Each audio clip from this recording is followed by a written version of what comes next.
What's up, guys? Welcome to Gwhisky. My name is Jeff. This is a channel where I offer my thoughts and opinions on a specific whiskey, and if you stick around to the end, I'll be giving it a score as well. If that sounds interesting, hit subscribe down below, and with that out of the way, let's jump into our review. Today we're looking at the Glenturret 10-year-old. Stick around.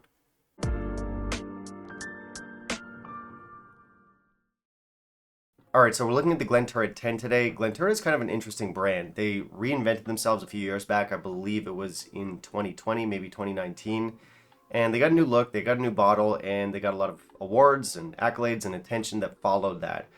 So they're kind of following in the footsteps of other brands like Glenallachie in 2017 and Fettercairn in 2018. Which is to say, whiskeys that people did not really care about before. People weren't talking about them. They weren't on anyone's radar. Definitely not on mine. And then you get the rebrand. You get this dramatic new release with nicer bottles, unless you're Glenallachie. And typically with that comes better quality whiskey, better quality products. In this case, we have a range that is now craft presented, meaning we have much better specs. The whiskey itself has been given a lot more tender love and care from the producers. And of course, we have our famous Lalique bottles, which I don't have anything cynical to say about. I think they look great. What? Recently, the brand garnered a lot of attention for its triple wood release, which is no age-stated whiskey. It's one I haven't tried before, but that one won the top award at the IWSC, or the International Wine and Spirits Competition. Came in with a score of 99 out of 100, which is very impressive. And once again, I do not have anything cynical to say about that. Nope, nothing. Anyway, we're not going to worry about any of that. We are looking at the 10-year-old for today. This 10-year-old is a peated expression. My bottle here is the 2022 release. They make them annual releases, and they're matured in American casks and European casks, both first fill and second fill. And that's about all I know. Now, I did enjoy the 12-year-old that I bought from the brand. I reviewed it a while back, good stuff, but that one was unpeated and heavily sherried, so definitely going to be very different in terms of flavor from what we've got here. But yeah, good stuff, and it made me curious to try more from the revamped brand. And this one being age-stated, widely available, generally quite affordable. It was a logical place to start, I guess, so let's find out about the whiskey. Let's jump into our review. In the meantime, if you'll kindly leave a like down below, that'd be greatly appreciated. For our specs, we've got a very healthy 50% ABV, which I definitely appreciate. It is non-chill filtered, and our color is natural, so it's getting everything right. For our presentation, I think it's a cool look. I genuinely do like it. It does get criticized because it is a Lalique decanter, and people say it's very flashy, and it's designed to premiumize and drive up the price, which is most certainly true, but I think it looks cool. I'm going to give it 4 out of 5 for presentation. It does say it's non-chill filtered. It says it's natural color. The front label gives us some tasting notes. Nothing about casks. It would be nice if they included more cask information. We have some pomp. We have some fluff on the back, but it's not too long. It's not too obnoxious. It's just there. You can ignore it. And yeah, bottle looks cool. Okay, so I did add a splash of water to this. On the nose, this gives us peat, vanilla, honey, caramel, lemons, ginger. We get barley, we get butter, there's a slight rubberiness, and a tiny touch of kind of like a lactic funk. It's not bad.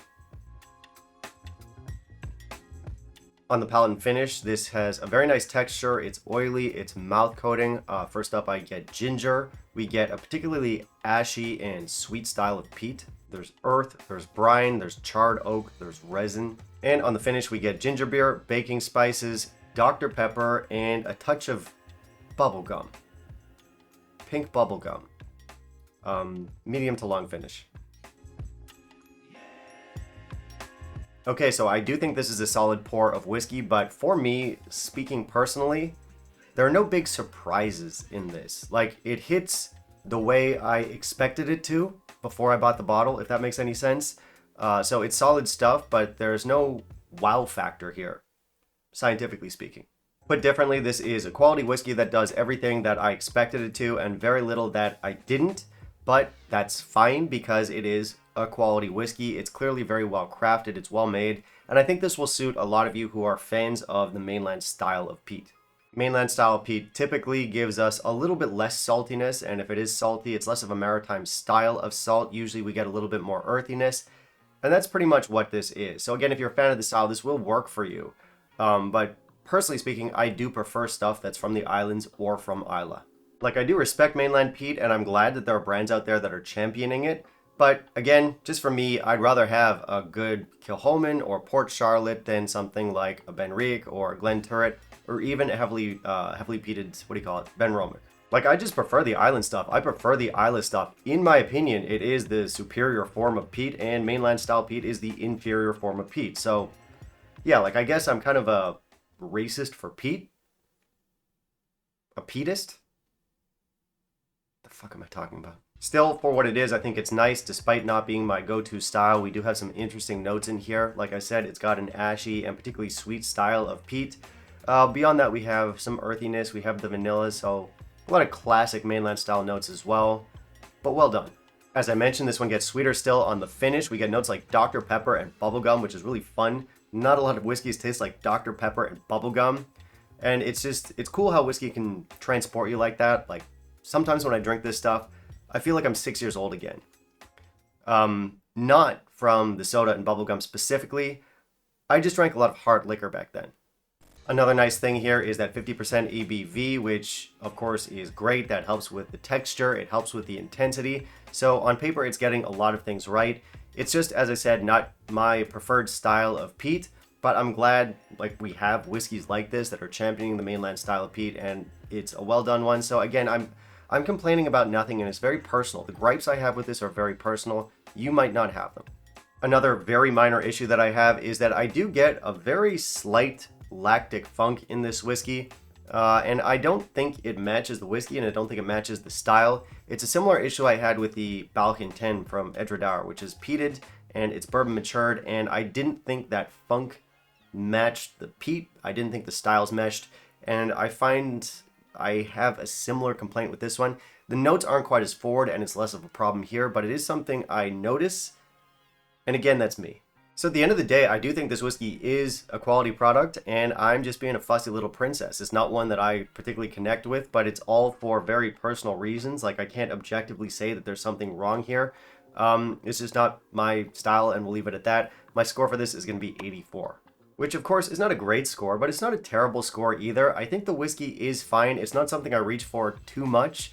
I think it takes a very specific mood, at least for me. But when I do have that mood, when I'm in the mood for something like this, it does deliver. And I think a lot of you out there will have an easier time connecting with it than I do. So, for value, I don't think it's great value. I do think it's overpriced. It's not monumentally overpriced, but it is too expensive for what it is. They don't sell this line in Taiwan. I had to pick it up in Japan. I paid about 55 pounds for it, so almost 70 US.